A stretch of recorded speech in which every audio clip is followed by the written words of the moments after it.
Hey friends and family, this is SP News Nugget, and today you guys, we are going over the Amber Guyger trial. This is day 2 cliff notes for the Amber Guyger trial. I'm going to share with you guys all the highlights if you don't have time to watch it, because I think it was between 6 to 8 hours of trial time. And so I went over it and I highlighted some things I want to share with you guys so you'll know. We're going to be talking about this in the conversation room tonight at 5 p. Central Time. So the first thing I want to share with you guys that Boham John, that's his name, he arrived at his home at 9:27 p.m.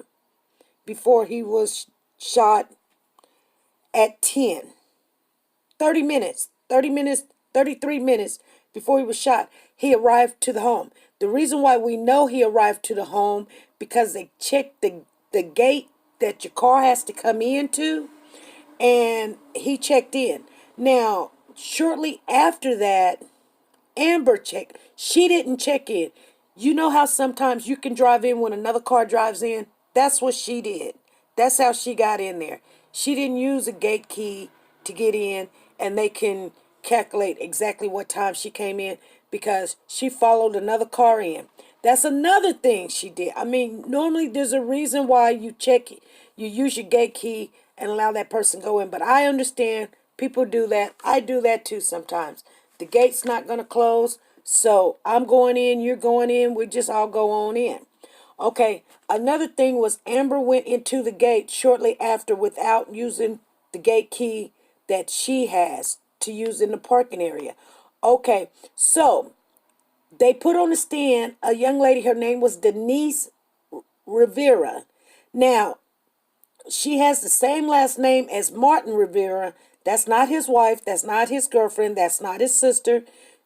It just so happened, this is what they're saying. See, when you get those words so happen and randomly, you have to be very suspicious. And it's kind of weird because Rivera is not just a common name, but she was the young lady that was the dispatcher that took the call, that did not give her advice to give CPR, make sure that she was safe, was not nobody else in the room. She didn't ask her none of these questions. She did not ask her anything. She was just comforting her as a police officer. Okay? So the call came in. Okay, well, that note wasn't done.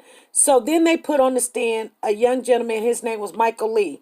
He's the officer, and another officer named Officer Blair. He wasn't on the stand, but these are the two officers that got to the scene first, and they started doing CPR. And I'm gonna tell you guys, they did not stop doing CPR. They continued to do CPR.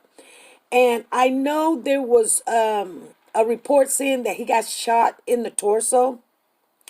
So it was in his left upper arm shoulder area where he got shot, pretty close to the heart. It might came out in the torso, but anyway, there was the other thing that was a common thing I want you guys to know. When they counted how many times that Amber only was saying, I thought this was my apartment. I thought this was my apartment. I thought this was my apartment. She was saying it 19 times. But the whole time that she was saying, I thought this was my apartment, she was texting. She was texting. She was texting. This woman has not stopped texting. That's what got her in this problem. Okay. Now they say it was a malfunction with the door. Now a lot of people was asking about, how did she get in? How did she get in? Did she have a key? Because she was known to be doing some, I guess some kind of guard work there at the apartment. They're saying it just so happened that there was a malfunction of the door, but the door was ajar. But it was a malfunction of the door. All these things were in place and nothing worked. It's unbelievable. And then Amber out, she was out in the hallway on the phone as the two gentlemen came up, but she was on the phone with the dispatcher at the time. Now they put on the stand a Sergeant Brianna Valentino, and she was responsible to take Amber downstairs and get her secluded from other people. And she's a sergeant now, and she states that she's seen the keys. They were dangling in the door when she got on the scene, but she was supposed to seclude Amber away from everybody. And the reason why they seclude people so that, they won't get their story. They won't assemble their story and, come up with the same story. They were telling her, don't say nothing, don't speak, don't say nothing. And then they put her in the car, in the front seat. She's there still texting in the car. Now, they don't know if this was a domestic thing, they could have been lovers or whatever, and they don't know, but they gave her all this favoritism because she was a police officer. And you guys, I'm going to share with you that a lot of people were in the chat room talking about this was a black and white thing. I don't believe it was a black and white thing. I believe it was just someone being very careless, very reckless, and just has no, she's the worst candidate to be a police officer. When they gave her a gun, they gave her a deadly weapon, and they all should be responsible for this man's death. That's what I believe. And I really don't believe it has anything other than, just like anybody else. You may be white or whatever in your car, and some black men may come by it, and you lock the door. Okay, you can be white in your car, and a whole bunch of white men come by, whether their heads are skinned and shaved off and tattoos all over the place, and you're gonna lock the door. So, yeah, she probably seen this big figure and she didn't ask no questions. She just shot. Because she's got what on her brain? She's got what on her mind, you guys? You guys know what I've been telling you. I'm not even going to repeat it because, well, we might repeat it, but not right now. Anyway, so Brianna Valentino made a lot of mistakes because she did not seclude her. She said she made a mistake. She did not seclude her. So all her friends, and they came up and they were giving her hugs and telling her what to do and what not to do. And see, anybody knows that when you have committed a crime, they don't know if she committed a crime or not. And you're supposed to treat everyone equally.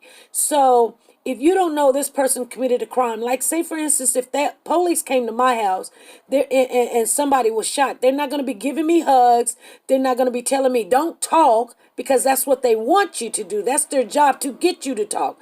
And then not only that, Sergeant Brianna Valentino, she cut the camera off that was in the car that was video recording Amber.